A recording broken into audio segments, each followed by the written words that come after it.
right now. Pittsburgh's best sports show is about to begin. Call us or tweet us. We've got things to talk about on the Ireland Contracting Nightly Sports Call. Good evening, everyone, and welcome inside the Fan Cave. This is the Ireland Contracting Nightly Sports Call. Bob Pompeani here. Andrew Fillipponi is there, which is 93.7 The Fan. This show can be seen on KDKA+. It's also heard many nights on 93.7 The Fan, and we appreciate you calling and airing your opinions. Andrew, I want to start with today's Mike Tomlin news conference in that Aaron Rodgers could possibly play on Sunday. We'll see how this week goes. He will not be practicing tomorrow.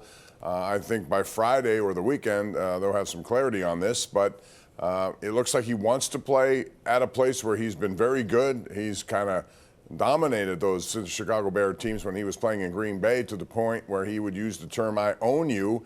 What do you think happens here? Or do you think it's prudent, if he's not really 100% and that left wrist is somewhat of a problem, do they go with Mason Rudolph for at least one more week? Well, I think Aaron Rodgers is going to play. We saw Josh Allen fracture his non-throwing wrist in week 1 last year. He didn't miss any time, and he won the MVP. Now, I know he's a lot younger than Aaron Rodgers, but that goes to show you that this happens to quarterbacks, and for the most part, they play through the injury.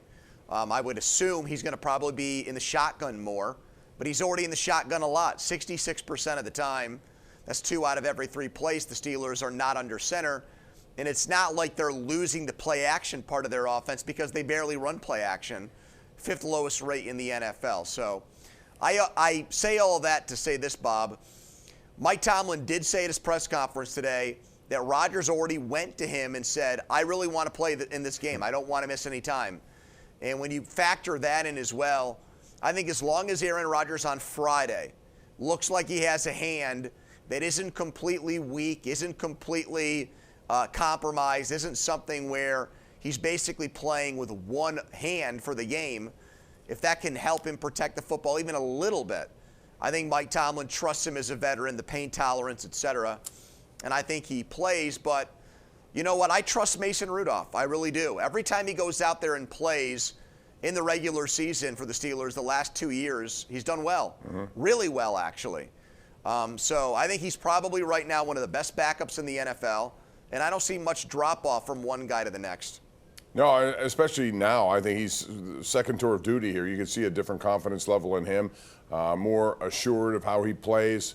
But I do agree with you. I think Rodgers, when this week is over, he will be there as a starting quarterback against the Chicago Bears, and that's a tough game, as this team is a pretty good takeaway team in Chicago. I want to ask you also about the fact that James Pierre has been playing very well, yet Coach Tomlin today said that if Darius Slay is ready to go and out of concussion protocol, that he will start.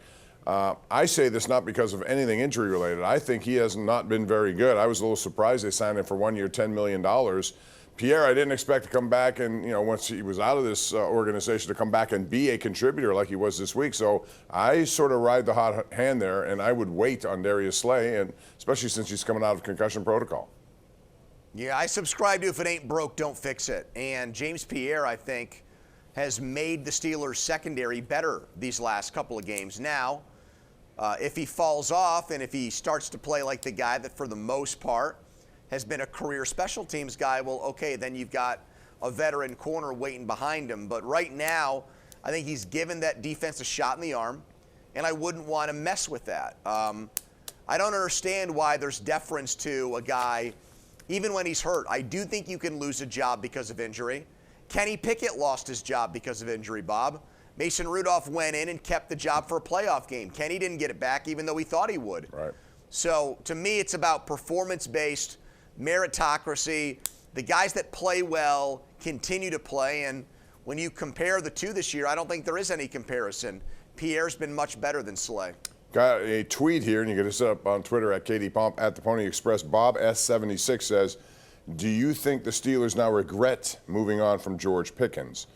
Well, listen, I'm not going to change my position. My position has been what it's been since the beginning. I would have kept him here. I would have challenged him, knowing that it's a contract year. This is my whole premise of this whole conversation, Andrew, and dangle some money. This is an opportunity for him. He had all kinds of bad behavior. He was not responsible. He was missing practices, showing up late, all that stuff. But I would have bet that if he came back knowing that he had one more chance to erase all of that and put up a good year, that I would have taken that chance. It may have been a gamble, but I would have done it. And I think what you're seeing in Dallas is exactly what's happening there. He knows there's money at the line here. He has a very good guy on the other side of him in C.D. Lamb. I would have loved to have seen what Metcalf and Pickens would have done here. And their search for number 2 goes on, and he's over there. But do you think they regret making that trade? I think they would say no right now because they're so focused as well on the draft being here next year and finding their next quarterback and using their extra picks. But I think it's a really bad trade right now. I don't see how anybody can spin it any differently. I don't really think these arguments of, well, the Cowboys have a better quarterback, a high-powered offense, no run game, look at their record.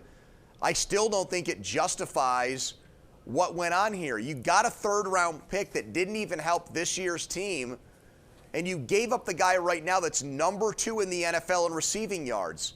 I mean, just think about if it were flipped. If Omar Khan had gone out and gotten a second receiver, and that guy was second in the league right now in receiving yards for only a third-round pick, we'd want to build a statue of the guy here. We'd look at it as an all-time steal, a heist, a fleecing. So, I mean, yes, he was a headache. Yes, he was a pain in the neck. But you made a very good point, and I don't think this can be just completely shot down. Money is a very motivating factor and thing. And he knows that if he doesn't shape up and play well, he's not going to see the money. And right now, it looks like he's going to see a whole lot of money, as AB used to say, Bob, because of the production he's putting up in a contract year. Yeah, no question about it, and that's the thing. My position also included the fact that if he had a good year and he made all the things necessary for him to get a contract, I would not have brought him back. I'm also a believer that once you get paid, sometimes that performance goes the other way, and he has shown me enough to make me think that. But I would have challenged it to happen this year in Pittsburgh, taken everything that came with it, and then moved on from him. Someone else could pay him. We're going to take a break, come back with more. You see our KDKA.com/connect question of the night, actually with some Pirate talks. Should the Pirates sign Kyle Schwarber? I'm always going to say yes, but the question is, will they say yes? We'll get into that and more once your phone calls at 575-2600, area code 412. This is the Ireland Contracting Nightly Sports Call.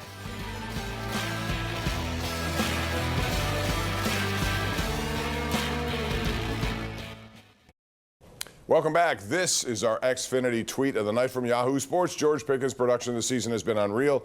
You see the numbers there, 58 receptions, 908 yards, 7 touchdowns.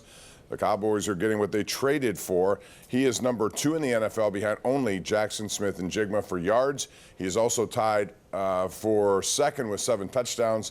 And he's doing this all with C.D. Lamb on the other side. And C.D. Lamb has missed some time here. So that's something that we're going to watch as we continue to go forward on this. And hopefully the Steelers can get more production out of both Roman Wilson and Calvin Austin. I want to bring up real quick the Pirates situation because Jeff Passan has brought up this, I don't think it's real, but realistic thing. Maybe I hope it is, because I've been saying it for 20 years, Andrew. Spend some money in free agency. First it was Josh Naylor. Seattle brought him back 5 years, $92 million. They could afford that if they wanted to go higher. Apparently, according to him, they offered 78. Schwarber wants $30 million a year. He had 56 home runs. What do you think that would look like at PNC Park? I'll take that at $30 million a year. And then you have the other aspect of this is that Connor Griffin, he believes, is going to get a shot to play short, and he should. He's a minor league player of the year. Does he need to go to AAA? No, if he shows you he doesn't need it, or at least put him up there to start and see what happens. Bob, it kind of feels like at the end of the Christmas Carol when Scrooge realizes that he can't kind of take the money with him. You know what I mean? It's one of those situations, if this is true, where, like, ownership for the Pirates has seen some kind of light here. Well, until you see it, I'm not going to believe it. I need to see it first. Talk is talk. We've heard this before. So I'm not going to.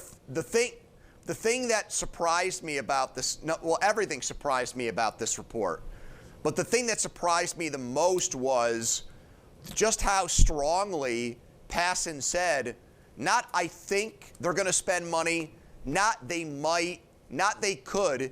He said the Pirates are going to be one of the most unlikely buyers, if not the the unlikeliest buyer at the deadline. All he's reporting is they're going to spend money. They spent money last year, though. They spent $30 million on like 6 players.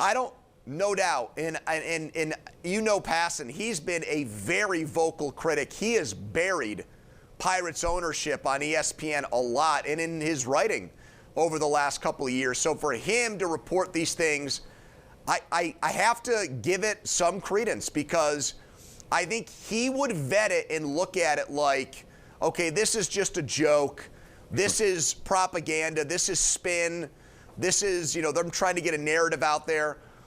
Like, I actually think right now that they're going to do, I don't think they're going to get Schwarber, but I do think they're going to do some things here now that are kind of outside of their comfort zone. And they need to, because we're going into year 3 with Paul Skeens and they haven't won anything with him yet. Absolutely. And Paul Skeens is basically saying the same thing. It's time to step up and do that. We'll see how it goes. But didn't you think you were going to read that article today and it was going to say, the Pirates are selling guys, it's a fire sale. You want Mitch Keller? You can have him. Brian Reynolds, they're trying to, I thought it was going to say they're going to sit on their hands and just save money. I really did. I didn't know it going in. I thought that's what that article was going to say, Bob. Well, I can guarantee you, if they will spend more money in free agency, it'll come at someone's expense, most likely Keller. They'll save his contract, use it for others. I just want to see offense. They have a lot of young pitching. I think that's good enough as it is, although I would prefer Keller to stay, but we'll see where it goes. We got to go to our number one Cochrane Go One Better caller of the night, Andrew, and that would be Bobby in Yellowstone National Park. Is that where you are, Bobby? That 100% is where I'm at, Bob. Thanks for taking my call. Go ahead. Thank you. I would be remiss if I didn't have to say hello to my friends and family back in Pittsburgh. I have a quick two-part question. Steelers need 3 wins to finish the season above 500. Do you think they will do that? And if they do, really, what does that mean? Thank you, and I'll take your comments. It means that they're above 500, Bobby, and thanks for getting on the phone with us. But at 10 wins, you'll get into the playoffs. Then that's where it all begins, and that's what you have to. That's why they brought Aaron Rodgers here, quite frankly, so they get in these kind of leverage games, and he can help them through them, Andrew. So I would think 10 wins is realistic, although this next 3 will tell the tale of where they're headed, because 3 very good teams in a row. Yeah, I think they can win. I don't think the next few games here, I think they're winnable. I don't like their chances in Chicago a ton, but they can win. They're only a 3-point underdog. I think they'll probably be a small underdog against Buffalo at home, but we've seen Buffalo go to places like Miami and Atlanta and lose games this year. So I don't think they're invincible by any means once you get them out of Orchard Park, especially. They still get to play Miami at home in December. That's going to be a cold weather game, and Tua has not fared well in those types of games. And, let's see what the Ravens are late in the season. Let's see if Lamar Jackson can hold up. Now he's got this bum knee, and I didn't think he looked very good against the Browns on Sunday. So I still think 10 wins are absolutely doable, and you want to believe that 10 wins will get you in, but I guess it depends on what happens. They don't have the tiebreaker with the Chargers if they lose the division. That's one thing I am thinking about. I don't know if there's a consolation prize for them, Bob. I think they got to either win the AFC North or they're not going to go to the playoffs. And I would say that about Baltimore, too. I think it's one team from this division, and that's pretty much it, the way it shapes up right now. But you got Chicago, then you have home to Buffalo, then they have the Ravens head-to-head. We have another tweet here, and this is in response to what we're talking about, spending money, especially on a guy like Schwarber. JRD at Wallace Owner says, imagine losing Paul Skeens in free agency because you're paying a 37-year-old DH $30 million. And first of all, he's 32. In 5 years from now, Paul Skeens won't be here anyway. So what you're doing is trying to, JRD, you're trying to put together a couple of years where you can actually win to give Paul Skeens a chance to do something in the postseason. And in a short series, we've seen it before, Andrew, there are teams that aren't as talented as other teams. But when you have a pitching staff that can go 4 deep as starting pitchers, you can do some damage in a best of 5 or best of 7 series. Agreed. What I'm nervous about, if I'm going to give you kind of the negative spin on this passing report, I do wonder if they're going to make offers to a lot of these big guys, knowing that there's a pretty good chance that they're going to say no. Well, then make it so they make him an offer they couldn't refuse then. If they were willing to go $7 to $8 million on Naylor, go above 92, which is what he settled for in Seattle. Why not? Yeah. Well, Look, I mean, frankly, I'd rather give Schwarber the $30 million a year than pay Naylor. Me too. 92. I'll take 56 home runs at PNC Park. That and 132 RBI, Yeah. which led the National League. You know, they also in this story, I don't know if you brought this up, there also was a part of it where apparently Japan, the two best players in that league, are coming over too, including a guy who I think broke Sadaharu O's single-season home run record there. And all these big-name teams like the Mets and Rangers and Cubs, I think, might have been mentioned in the story. And then Passan said, and yes, the Pirates are attempting to sign one of these guys too. I mean, it's just wild. Well, the reporting here from a guy that's basically baseball's Adam Schefter, Bob. Yeah, I get it, but they'll all end up with the Dodgers. That's the way it's going to go. One more call before we go to break, and that would be Jim in Scott Township. What's up, Jim? Hey, Bob, how you doing? Good. What's up, man? Good. Hey, I think Mason Rudolph should start Sunday because I don't think Rogers will be ready. And the Pirates, I don't care who they get. They need some hitters. Cruz didn't do nothing, and Reynolds didn't do nothing. Yeah, but I think if you put a hitter and two around some of them, it could bring out better results in those. One more call before we go to break. That would be Jimmy in Point Breeze. Jimmy, go ahead. Hey, thanks for taking my call. Real quick on the Buccos. Sign Eugenio Suarez for 3 years, $75 million. Trade Mitch Keller and a prospect for Duran Duran, and then that problem solved. But what I wanted to ask was about the Steelers tight ends. When we got Jonnu Smith, I thought we were going to have an offense like the Patriots had when they had Gonzalez and Gronkowski. Yeah. And I just haven't seen it yet. No, Washington has moved ahead of the charts here. At this point. Thanks, Jimmy. I'm up against it real quick. Andrew, give me a 15-second answer on that. Well, I think Darnell Washington deserves it. He's an elite blocker, and we're seeing him make plays as a pass catcher. But I don't think Smith should play ahead of Freiermuth, and he's done that pretty much all season long. Yeah, they got to get more out of Freiermuth. He's reliable. Just get him the ball more. We got to take a break. Back with more after this on the Ireland Contracting Nightly Sports Call.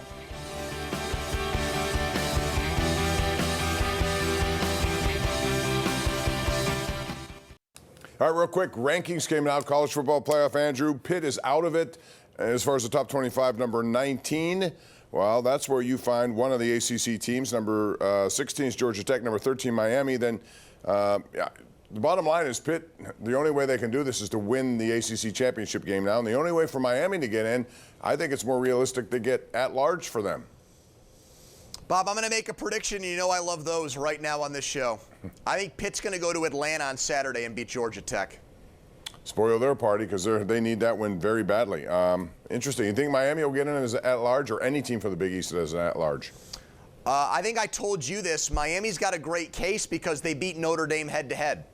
All right. And so if they can go 10-2, yeah, I know, Bob, we're out of time. We need more time. We need more time. Good night, Andrew. I really wish we had more time. Call us again tomorrow night. We'll see you.